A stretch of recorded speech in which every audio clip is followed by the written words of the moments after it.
आप सभी को बोर्ड विजन एकेडमी में स्वागत है। और हम लोग पिछला क्लास पढ़े थे यूरोप में राष्ट्रवाद, ठीक है। उसी का आज अगला ये है वीडियो है ये। और इसमें उससे जहाँ तक पिछला पढ़े थे उनसे आगे पढ़ेंगे।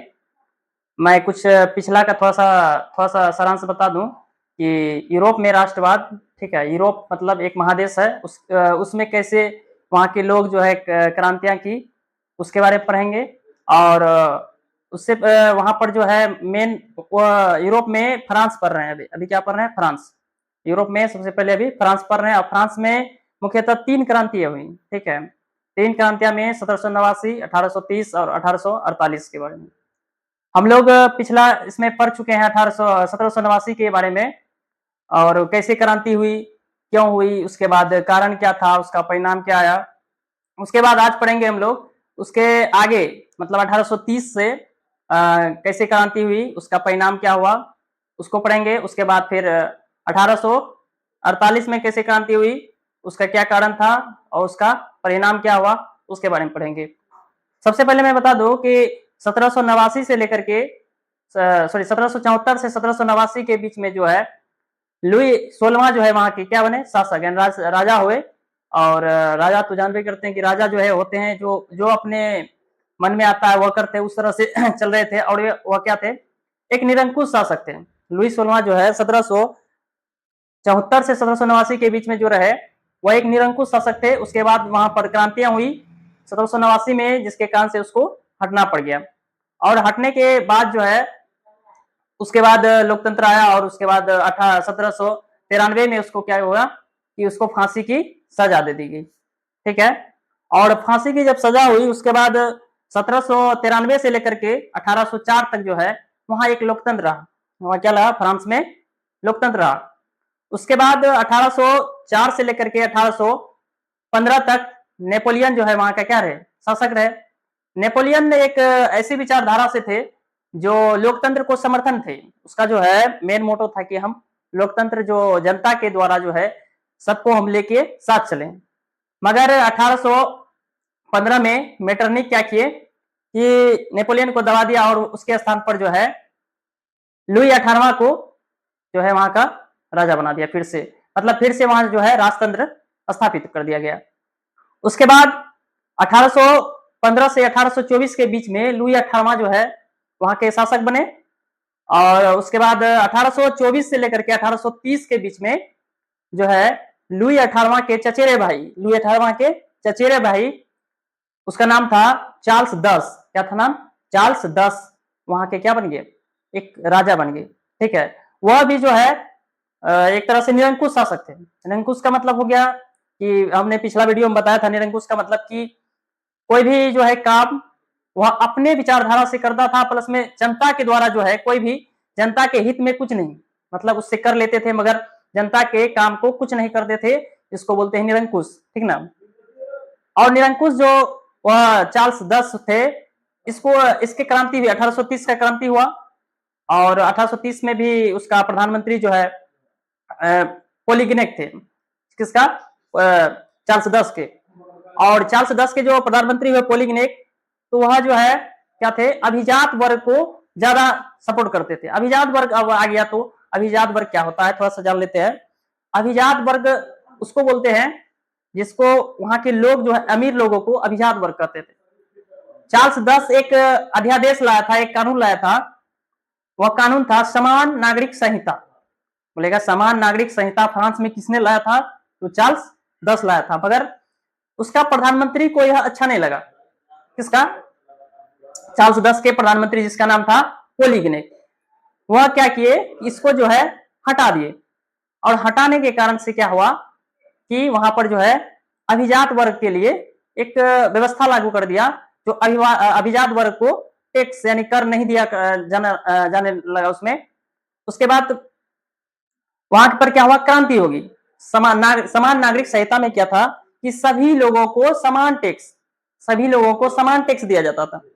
मगर जैसे ही पोलिगनेक ने क्या की कि अभिजात वर्ग को अलग कर दिए, जिसके कारण वहां पर विद्रोह हुआ। और विद्रोह के कारण जो है वहां पर लुई चार्ल्स 10 को उसको हटना पड़ गया। और उसके बाद 1848 में जो है वहां, उसके बाद 1830 के बाद 1848 तक जो है लुई फिलिप जो है वहां के क्या बने, शासक बने। और उसका प्रधानमंत्री हुए गीजो। कौन हुए? गीजो हुए।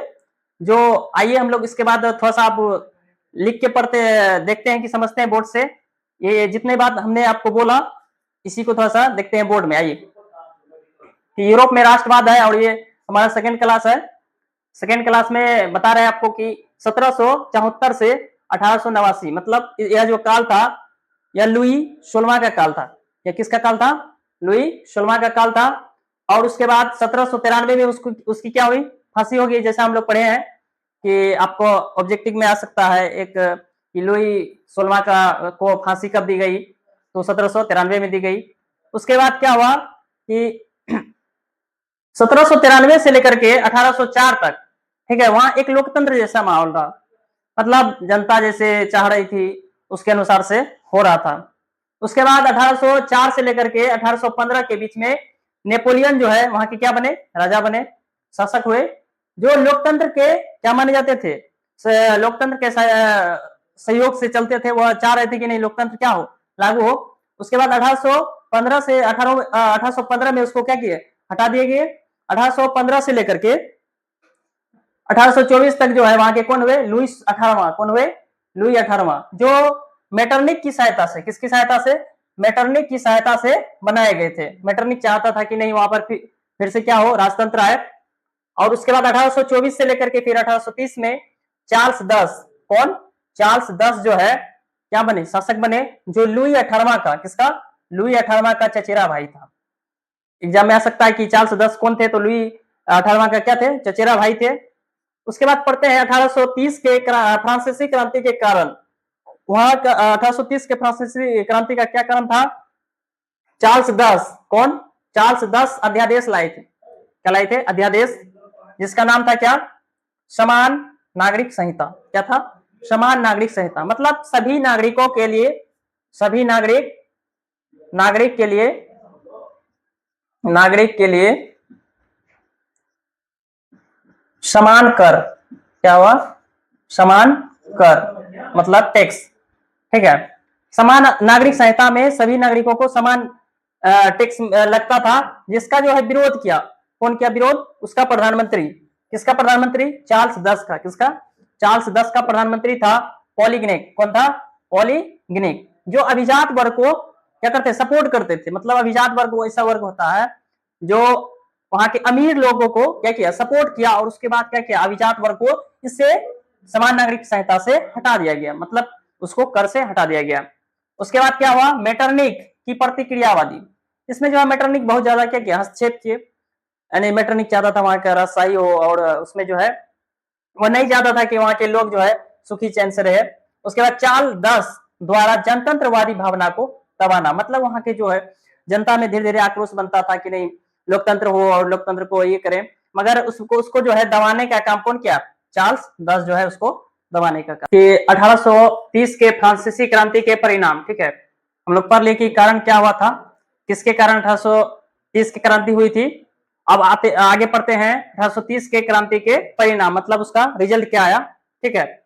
1800 चार्ल्स जो है 10, कौन? चार्ल्स 10 जो है कौन थे? नेपोलियन लुई 18वां के चचेरे भाई थे, ठीक ना। लुई 18वां के चचेरे भाई थे, जो फ्रांस की गद्दी को त्याग दिया, ठीक है, उसको त्याग दिया। और उसके बाद कहां चले गए? वो इंग्लैंड चले गए। मतलब ज्यादा वहां पर जो है क्या हुआ, जब क्रांतियां होने लगी तो वो क्या किया? गद्दी को छोड़ दिया, और उसको छोड़ के कहां चले गए? इंग्लैंड को चले गए, ठीक है। या एग्जाम में आ सकता है कि चार्ल्स 10 जो है 1830 की क्रांति के बाद कहां गए थे? कहां पलायन हो गए? तो वह इंग्लैंड पलायन हो गए। उसके बाद फ्रांस में बुर्बो वंश की अंत हो गया। फ्रांस में जो है बुर्बो वंश का क्या हुआ? वहीं से खत्म हो गया, अंत हो गया मतलब। और उसके बाद जो है बुर्बो वंश का अंत हुआ, तो उसके बाद कोई वंश तो आया होगा, वहां से कोई राज तो किए होंगे। तो वहां आए थे आर्लियार वंश। कौन आए थे? आर्लियार वंश, ठीक है, के फिलिप शासक हुए। आर्लियार वंश जो है के कौन हुए? लुई फिलिप जो है वहां के क्या बने? शासक बने। क्या बन गए? शासक बन गए। कुछ एग्जाम में पूछ सकता है कि लुई फिलिप जो है कौन सा वंश से थे? तो आर्लियार वंश से थे। उसके बाद उदारवादी, उसके बाद क्या आता है? उदारवादी एवं संवैधानिक राजतंत्र की स्थापना। उदारवादी आता है तो उदारवादी का थोड़ा सा जान लेते हैं कि उदारवादी ऐसे लोगों को कहते हैं जो समाज के सभी वर्गों को एक साथ लेकर चलता है, उसको उदारवादी कहते हैं। जो समाज के सभी वर्गों को, निम्न उच्च सभी वर्गों को साथ लेकर चलता है, वैसे विचारधारा को उदारवादी कहते हैं। तो वहां क्या हुआ, 1830 के क्रांति के जो परिणाम हुआ, तो उदारवादी एवं संविधानिक, मतलब संविधान से देश चलेगा ऐसी व्यवस्था को, राजतंत्र व्यवस्था को लागू का स्थापना किया, मतलब लागू हुआ। उसके बाद मेटरनिक व्यवस्था को चुनौती, जो मेटरनिक व्यवस्था लाया था कि नहीं ऐसा होगा, राजतंत्र होगा, तो उसको चुनौती देने लगा, मतलब कि उसको हटाने का प्रयास होने लगा 1830 के क्रांति के परिणाम जो आए। उसके बाद पढ़ेंगे, यह तो 1830 के क्रांति का परिणाम था।